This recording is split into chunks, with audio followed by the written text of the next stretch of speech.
Just want to really illustrate in episode 3 that principle of overload. So you're continually giving the body something more to adapt to, so it can't just stay complacent and stay the same. Hence, you know, we're going for muscular hypertrophy and strength, and so the adaptive response is to get bigger and stronger. That's the whole point of bodybuilding. For the dips, we're breaking triple digits, 100 today.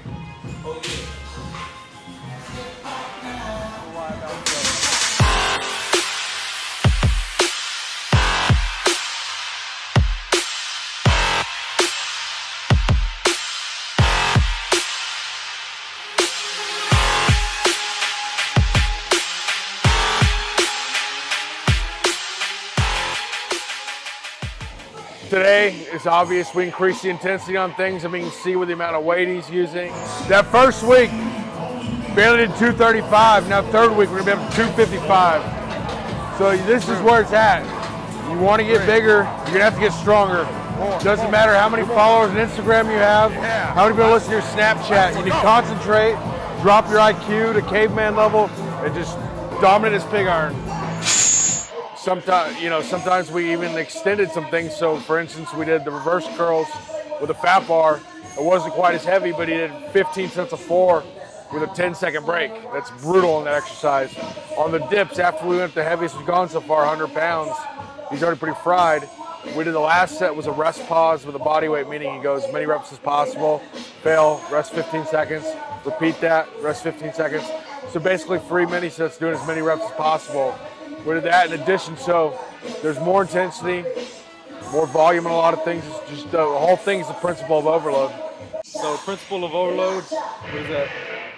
Give the body a new stimulus so it keeps adapting, keeps getting bigger? Well, a new stimulus to a point here. So that's going to walk the line here with what we're doing with the overload is we're doing the same exercises we did last week, but we're making them more intense. So the new stimulus is the added intensity, the added volume, more time and attention, whatever it is, it's somehow got to be harder. So, you can look at your rest intervals, the obvious one is how much weight you're lifting.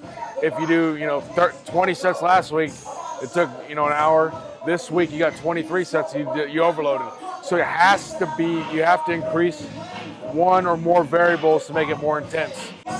So what about this last, my favorite, the occlusion? I almost tapped out. So we went up to 7 minutes, last week we did 6.5. So again, that usually just prolong something to make it more intense, but occlusion is a good exception to that rule because most of the work is being done actually by the occlusion itself.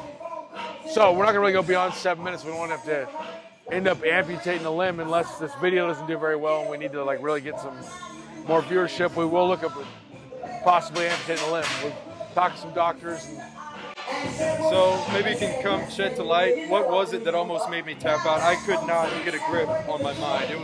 I almost was right there. Well, see, what's funny is your body language hit it better. The first day, you're going to die. Today, at least you hit it well, so it wasn't so obvious. But it's more time.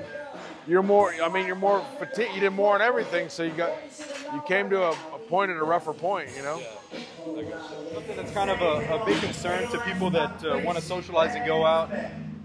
Question is, can I make the type of gains I want in the gym physically and, of course, growth-wise while socializing, drinking, and carrying on?